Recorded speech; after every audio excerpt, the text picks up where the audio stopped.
You've been taught your whole life that if you want something, you must try harder, push more, grind, control every detail until reality bends to your will.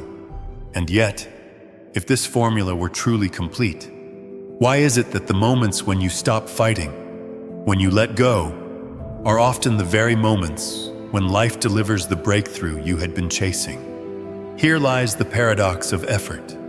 The tighter you grip, the less you hold, like sand slipping through clenched fists. Manifestation resists force but responds to alignment. The universe does not reward strain. It responds to states of being. Think of the times you wanted something desperately, chasing it with all your attention, only to find it slipping further away. Then almost cruelly, the moment you surrendered. When you stopped obsessing, when you released control, it arrived effortlessly. Was that random? Or is there an invisible law at work?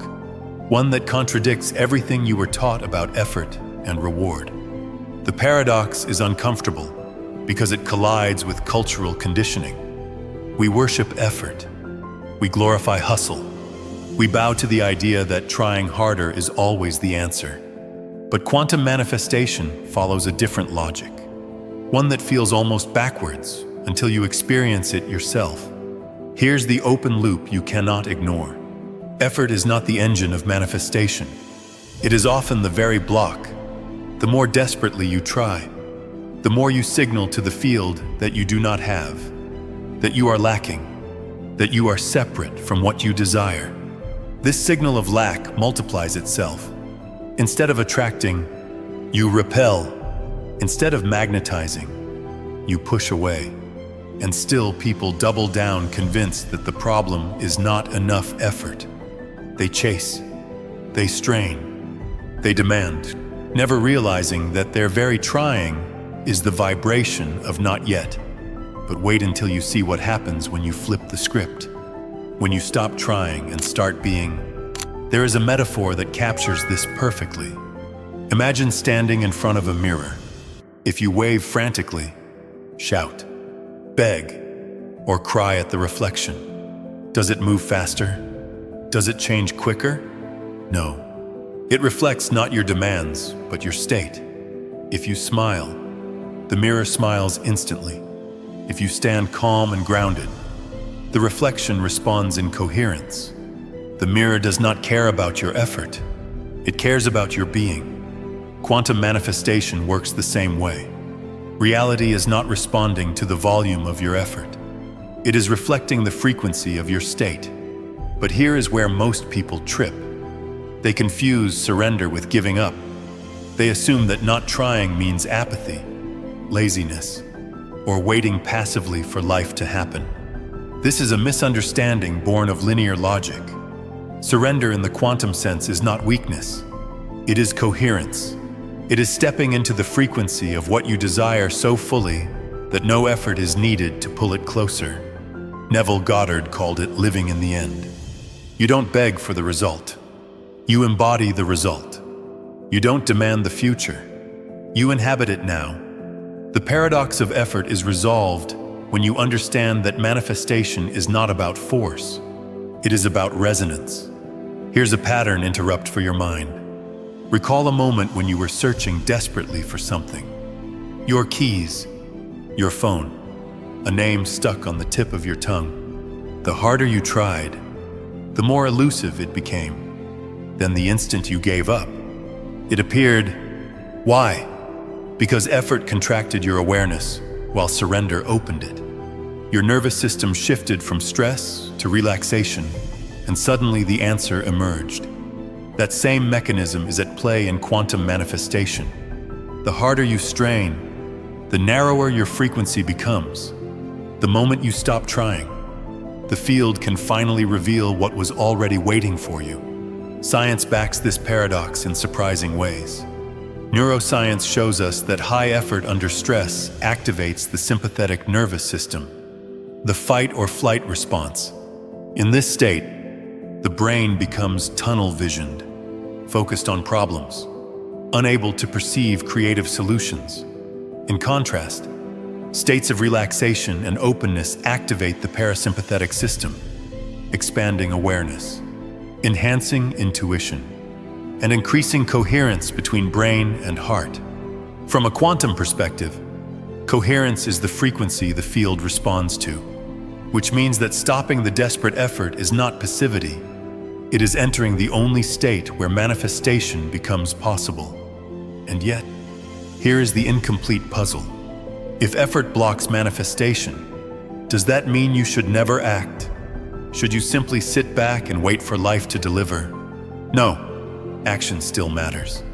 But the difference lies in where the action comes from. Forced effort born of desperation signals lack. Inspired action born of alignment signals coherence. One chases, the other attracts. The puzzle is incomplete because most people only know the first half. They act from lack and wonder why nothing changes. The missing piece is the state that precedes action. When you embody the outcome first, the action that follows is not trying. It is expressing, and that is the language the field understands. So the paradox sharpens. The less you try, the more aligned you become. The more you relax into being, the more reality rearranges itself around you. It feels counterintuitive, even rebellious, because it dismantles everything society taught you about effort. But quantum manifestation is not about forcing outcomes. It is about surrendering the illusion of control so completely that you step into the state where outcomes are inevitable. That is the paradox of effort. Trying harder often delays what surrender delivers instantly. And here's the loop left open for you. If stopping the struggle is the key, what happens when you go beyond stopping effort and begin to live as if the manifestation is already complete? What shifts when you replace trying with being? That answer begins to unfold in the next chapter, where science and spirituality converge to reveal the hidden mechanics of resistance and why letting go is not weakness, but the most powerful alignment of all. When you force reality, you don't just waste energy, you create resistance. Resistance is not just a metaphorical idea. It is a measurable state in both the body and the field. Neuroscience and quantum theory together paint a picture that is both unsettling and liberating. The very effort you rely on to bring your desires closer often becomes the frequency that keeps them away. Understanding this is the first key to unlocking why quantum manifestation happens only when you stop trying. Start with the body. The nervous system has two primary gears, sympathetic and parasympathetic. The sympathetic is designed for emergencies. Fight, flight, or freeze. When you are locked in, trying, pushing, grasping, and straining, your body interprets that state as danger. Cortisol rises, adrenaline spikes, and your focus narrows onto problems. From an evolutionary perspective, this is useful for survival. But manifestation is not about surviving a predator. It is about aligning with possibility. When your body is in stress mode, you collapse the range of what you can perceive. The quantum field, which holds infinite potential outcomes, is filtered down to the narrow tunnel of fear and lack. You cannot access new timelines from that frequency. Before we dive deeper, if you feel this message resonating in every cell of your being, know that it is not a coincidence. It is the universe knocking, inviting you to step into a higher dimension of awareness. Leave a powerful mark by sharing this light with souls who are still searching. And subscribe to continue the journey with Quantum Secrets as we explore the deeper mysteries of the quantum realm in the next part of this video. Now look at the brain. Under stress, the prefrontal cortex, the seat of imagination and higher reasoning, goes offline. Blood flow is redirected to the amygdala, the fear center. This is why trying harder often makes you feel stuck. You lose access to creativity, intuition, and problem solving. The more you push, the more rigid your perception becomes. and the less likely you are to notice synchronicities or opportunities that could guide you. From the perspective of manifestation, this is catastrophic. The signs are there. The field is responding. But you are blind to it because your brain is trapped in survival circuitry. Quantum physics mirrors this truth. At the smallest scales, particles exist in states of possibility, waves, not certainties. Observation collapses the wave function into one outcome. But what kind of observation? Here is where things get fascinating. Experiments show that the emotional and mental state of the observer changes the way probability collapses into form. Coherence produces clear results. Chaos produces noise. When you observe reality through the lens of stress, desperation, and lack, you collapse the field into outcomes that match that frequency. The science of resistance is the science of misaligned observation, trying so hard that you reinforce the absence of what you seek. Psychology has its own language for this, the ironic process theory. The more you try to suppress or force a thought, the stronger it becomes. Tell yourself not to think about failure, and failure dominates your mind. Tell yourself you must succeed now, and the urgency blocks the very state needed for success. Resistance multiplies the very thing you are trying to escape. It is not just a personal quirk, it is a universal law. What you resist persists. What you push against you invite closer. The energy of resistance is sticky, and it attaches to the outcomes you fear. This is why affirmations sometimes fail.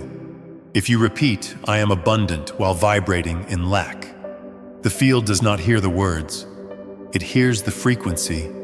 The affirmation becomes a mask over resistance, not a transformation of it. The brain detects the mismatch. The heart feels the incoherence, and the field mirrors the real signal. Desperation. Trying harder to override it only deepens the resistance. This explains why many people exhaust themselves with spiritual practices and rituals only to feel further from the outcome than when they began. They are trying but trying from the wrong state. Here's the pattern. Interrupt. Resistance is not neutral. It is creative. Every time you try with desperation, you create outcomes in alignment with desperation. This is why the science of resistance matters so much. It reveals that manifestation is not delayed because the universe is testing you, but because you are testing yourself. You are projecting a frequency of effort that encodes lack, and the field responds faithfully to that broadcast. The universe is not ignoring you. It is answering you perfectly, but at the level of resistance you are transmitting. So what is the alternative? If effort creates resistance, does that mean you abandon all action? No. The distinction lies in state. Neuroscience shows that when the parasympathetic system is activated, when the body feels safe, calm, and open, the brain shifts into alpha and theta states. These are the frequencies of imagination, creativity, and flow. In this state, intuition sharpens. You notice synchronicities more easily. You take action not from panic, but from clarity. This is not passivity. It is resonance. You are no longer trying to force the field. You are letting the field move through you. Quantum science supports this shift as well. Coherent observation, when brain and heart rhythms synchronize, produces measurable order in physical systems. Studies suggest that groups of people meditating together can reduce crime rates or influence random number generators. The common thread is coherence. When you stop resisting, stop forcing, and enter states of relaxed alignment, you become coherent. The field reflects that coherence by collapsing into outcomes that match it. In other words, when you stop trying, you stop broadcasting lack and start broadcasting alignment. That is when manifestation happens. And yet, here's the curiosity loop. If coherence is the key, why do so few people live this way?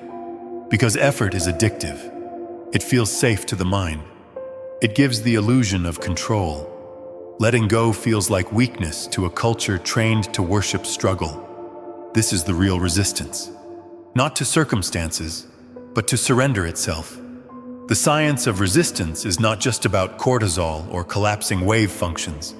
It is about the deep programming of the human psyche, conditioned to believe that trying is the only way to matter. Breaking that program is the true initiation. So the science is clear. Resistance blocks manifestation by narrowing perception, collapsing possibility, and amplifying lack. But the deeper truth is not just about stopping resistance. It is about entering a new state entirely, a state where surrender becomes frequency, not passivity, a state where letting go is the most powerful alignment you can embody. And that is where we go next, into the mystery of surrender. Not as weakness, but as the ultimate vibration of creation. Surrender is one of the most misunderstood concepts in manifestation. To most people, it sounds like defeat, like giving up the fight, like choosing inaction in the face of desire. But in the quantum field, surrender is not collapse. It is coherence. It is not about stopping life. It is about harmonizing with it. When you surrender, you stop broadcasting the chaotic frequency of desperation and begin radiating the calm frequency of already having. And that frequency is what the field mirrors back. The paradox is striking. The more you release, the more reality delivers. This does not mean sitting in silence waiting for miracles to fall into your lap. It means embodying the inner state of fulfillment so fully that the outer world has no choice but to adjust. Neville Goddard called it assuming the feeling of the wish fulfilled. Joe Dispenza describes it as moving into heart-brain coherence, a measurable physiological state where intention and elevated emotion align. From both perspectives, surrender is not passive. It is active alignment with the version of yourself that already has what you desire. Science provides a fascinating window into this. The heart generates an electromagnetic field measurable up to several feet away from the body. When the heart and brain are coherent, when thought and emotion align, the body broadcasts a signal of stability and order. That coherence affects not only your physiology, but also the quantum field around you. It is as if the universe recognizes your signal and rearranges probability to match. Incoherence, by contrast, is static. It broadcasts noise. The field responds, but with scattered, chaotic outcomes. Surrender as frequency is the art of entering coherence so deeply that the field has no option but to reflect your alignment. Here's the curiosity gap. Why does letting go create alignment instead of loss? Because trying is always a signal of separation. When you try, you declare vibrationally, "It is not yet mine." The field takes that declaration literally and mirrors back the absence. When you surrender, you declare it already is. You are no longer reaching toward the desire. You are embodying it.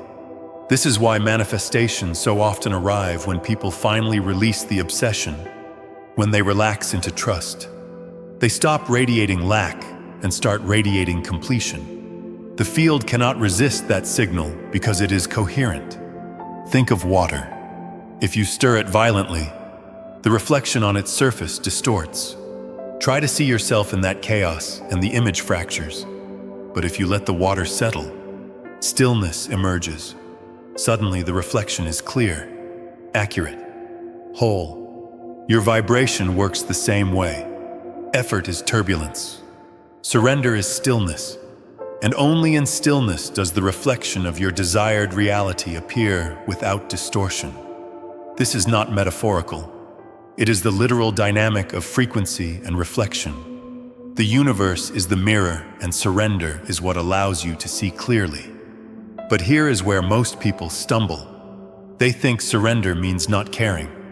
They say, if I stop trying, I'll lose all motivation. Nothing will happen. This is the incomplete puzzle. Because surrender is not apathy. It is profound presence. It is holding the vision of what you desire without clutching it. without strangling it with desperation. It is like holding a bird in your hand. Grip too tightly and you crush it. Hold too loosely and it may fly away.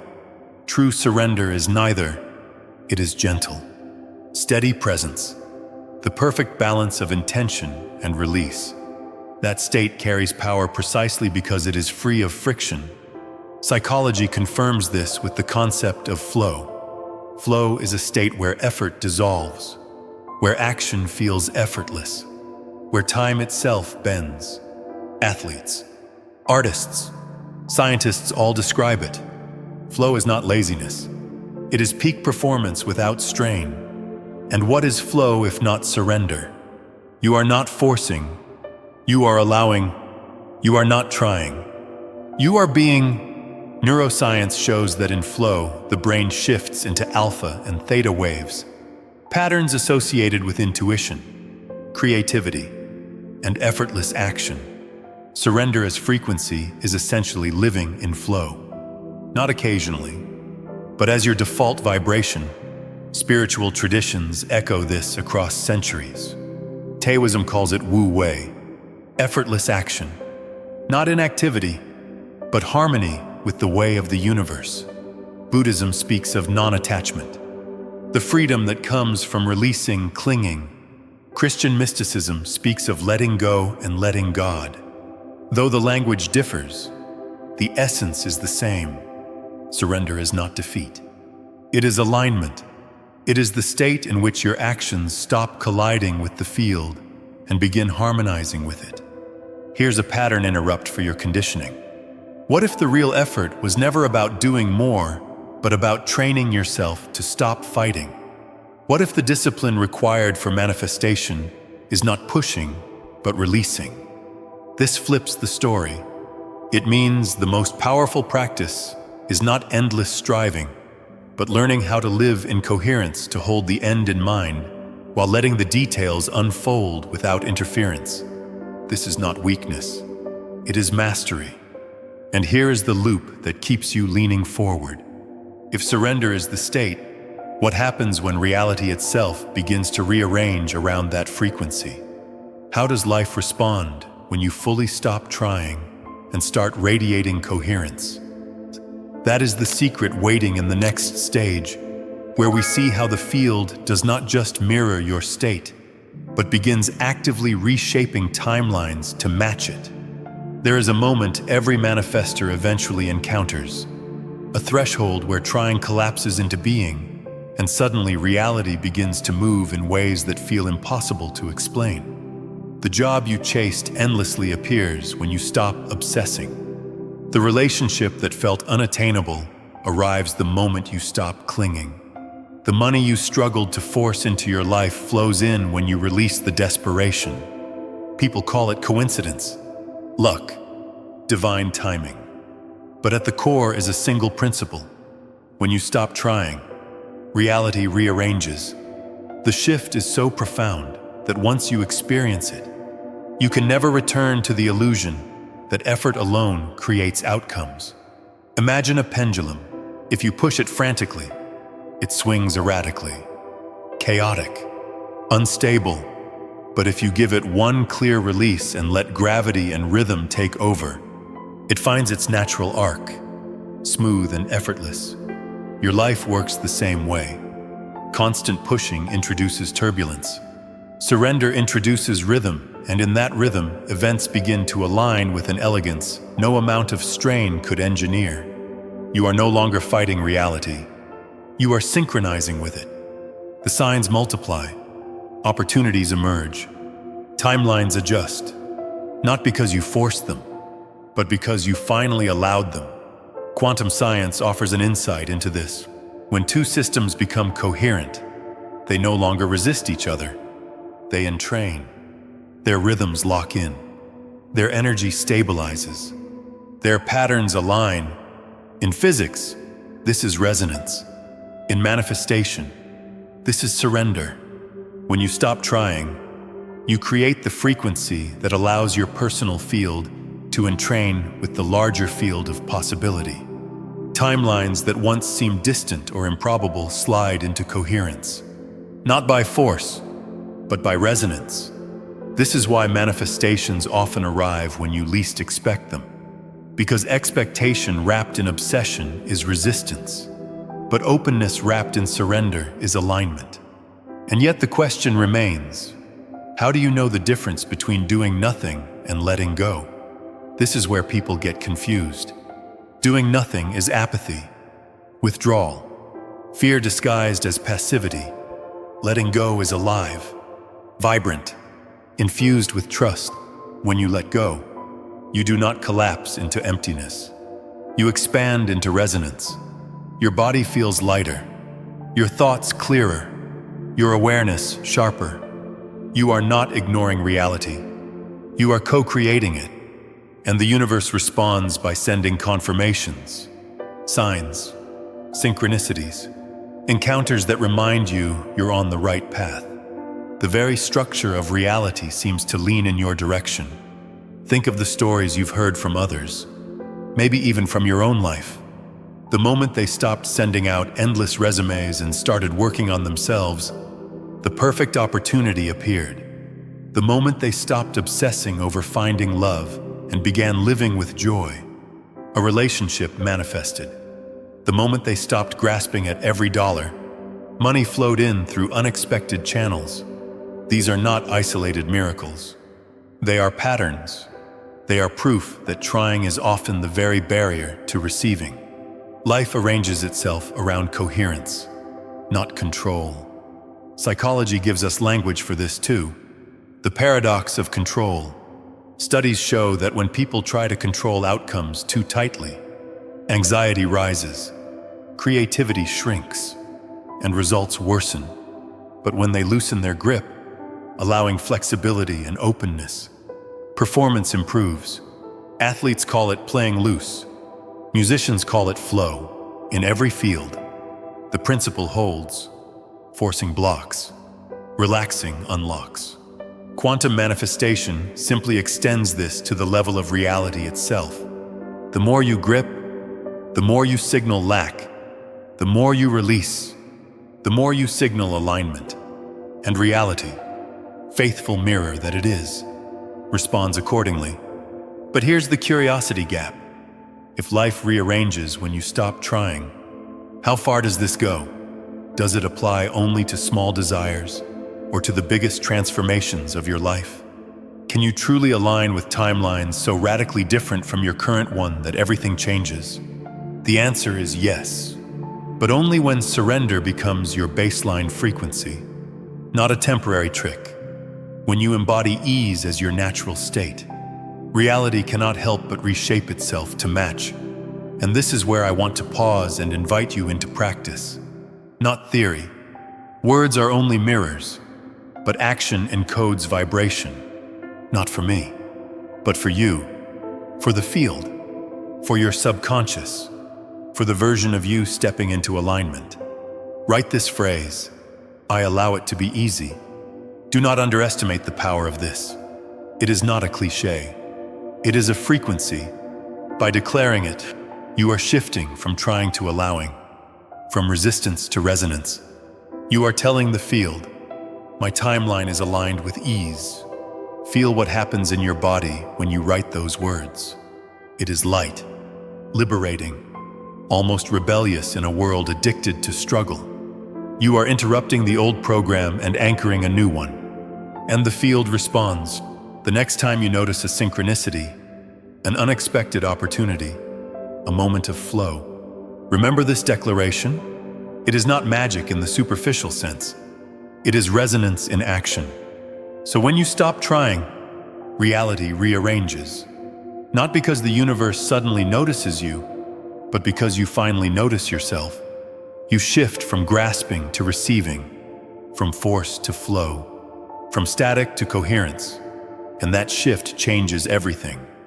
The question now is what happens when you realize that even the puzzle of manifestation itself is incomplete by design, that the field never shows you the entire picture at once, only fragments to guide you forward.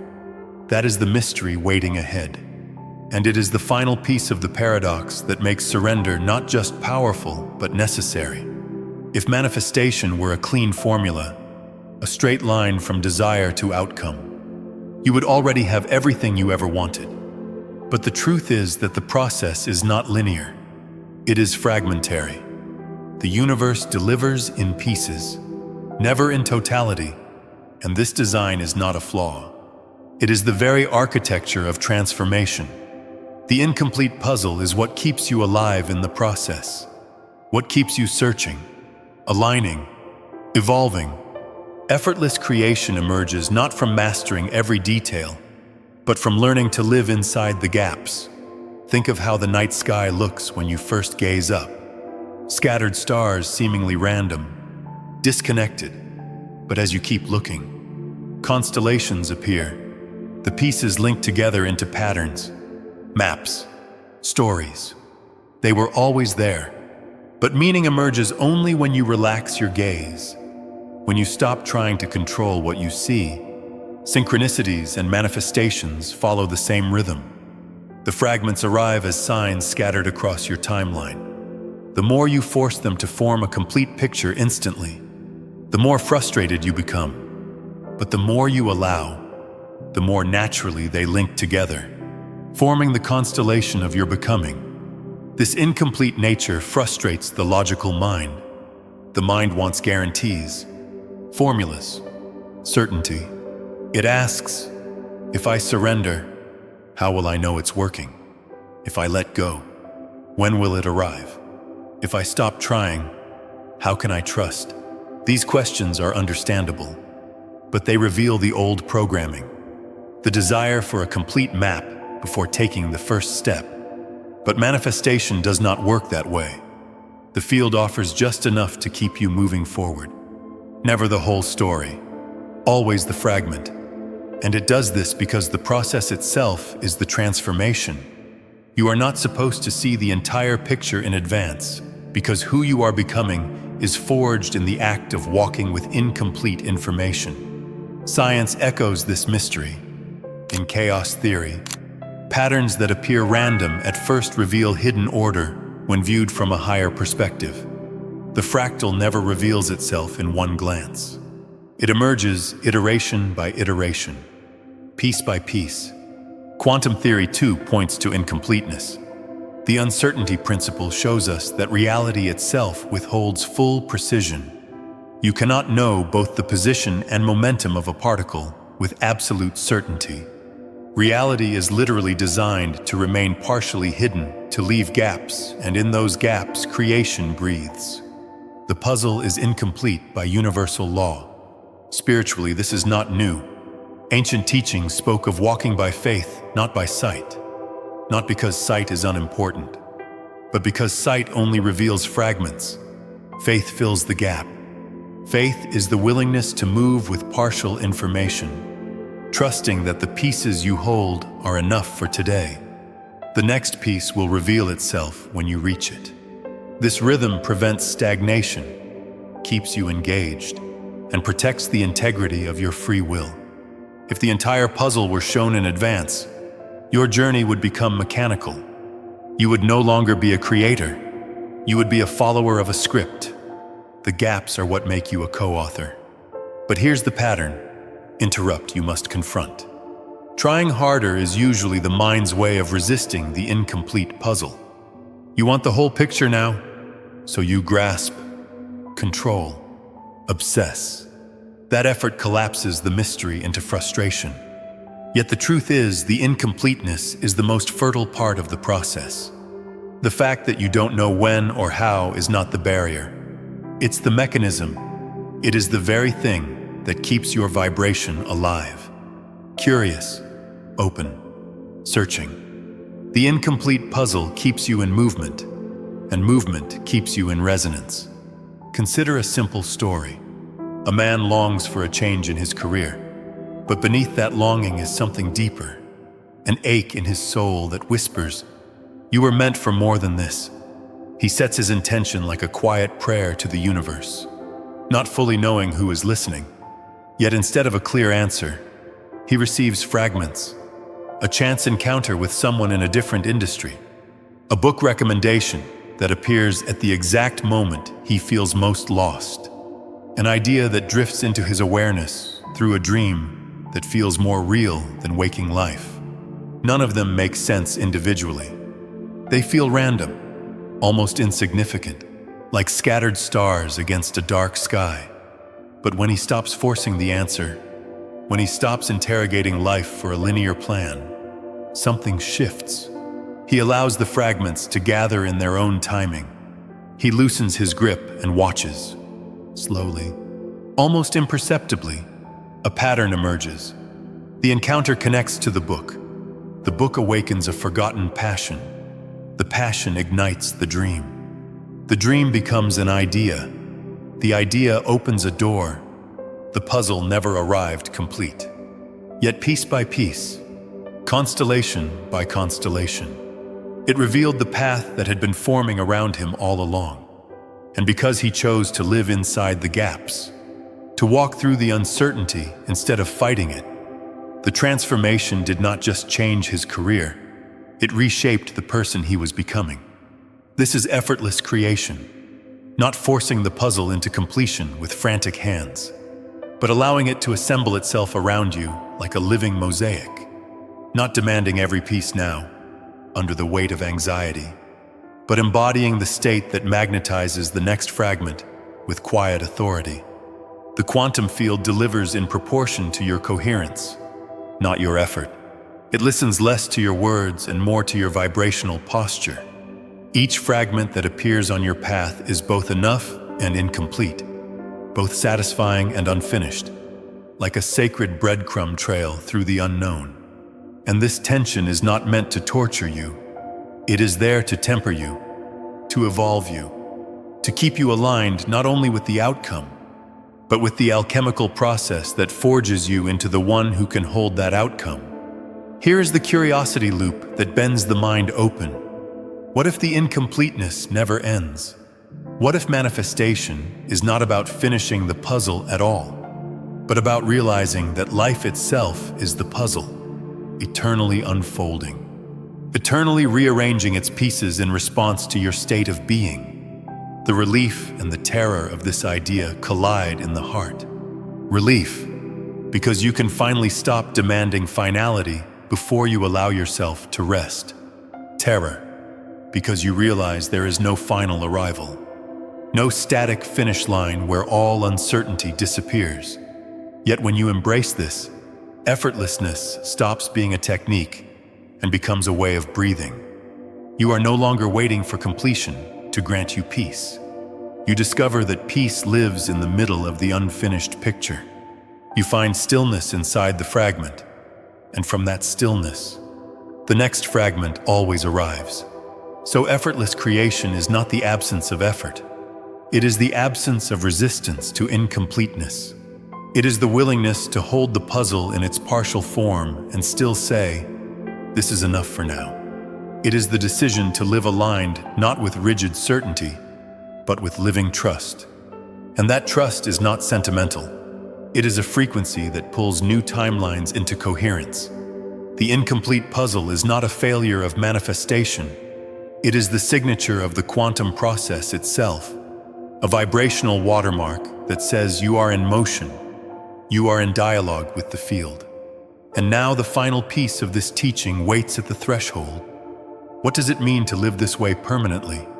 To become not just someone who notices fragments and signs, but someone who embodies the frequency of effortless manifestation itself, day after day. That is where the decoder of reality is born, and where surrender stops being an occasional practice and crystallizes into a way of being. At some point, the practice of manifestation is no longer about techniques, rituals, or even signs you chase like omens. It becomes about identity. Who are you being when no one is watching? What frequency are you broadcasting into the invisible architecture of space around you? The final paradox is this: manifestation stops being something you do and starts being something you are. To live in effortless creation is to stop reaching for the field as if it is outside you, and to realize you are woven from the field itself. When you try to manifest from the outside, you reinforce separation. I am here. My desire is over there. I must bridge the gap through effort. But when you embody effortless manifestation, the gap dissolves like mist under morning light. You do not chase outcomes. You inhabit them in advance. You do not wait for confirmation from the world. You broadcast coherence until the world has no choice but to answer. The reality you seek flows not because you wrestled it into existence, but because you radiated it out from within. You became the timeline. You became the frequency. You stopped asking if your future would come and started living as the one who already stands there.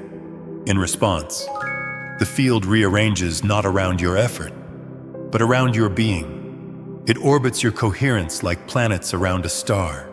Science hints at this ancient truth through the concepts of coherence and resonance. When two systems vibrate at the same frequency, they begin to merge into one rhythm. They entrain. They stabilize. Your consciousness is no different when you hold the vibration of what you desire, not by forcing, but by dwelling in it as your natural home. The field resonates with you and collapses into alignment. You are no longer trying to enter a new reality. You are embodying it so completely that reality must adjust its contours around you. This is the highest level of manifestation, not effort, not waiting, becoming. Spiritually, this has been echoed in every wisdom tradition like a chorus across time. The mystic whispered, "Be still and know," pointing not to passivity, but to a stillness so powerful that it bends reality. The Taoists spoke of Wu Wei, effortless action flowing from alignment with the Tao, the way of things. Neville Goddard insisted on living in the end, not as idle imagination, but as identity. Joe Dispenza describes tuning into the electromagnetic signature of your future self until it becomes indistinguishable from your present. The language differs, the metaphors shift, the rituals change, but the essence remains the same. When you stop trying, when you stop reaching, when you embody the frequency, you collapse into coherence with the reality you seek. But here is the next curiosity loop that draws you deeper into the labyrinth. What does life look like when you live this way consistently? When you no longer toggle between effort and surrender like a pendulum, but instead rest fully in being as your default setting? The answer is not about perfection. It is about rhythm. You still act, but your actions feel like extensions of your inner alignment, not desperate attempts to compensate for inner chaos. You still choose, but your choices arise from clarity, not fear. Life becomes less about achieving and more about receiving. The incomplete puzzle no longer frustrates you because you finally understand that the puzzle was never designed to be finished.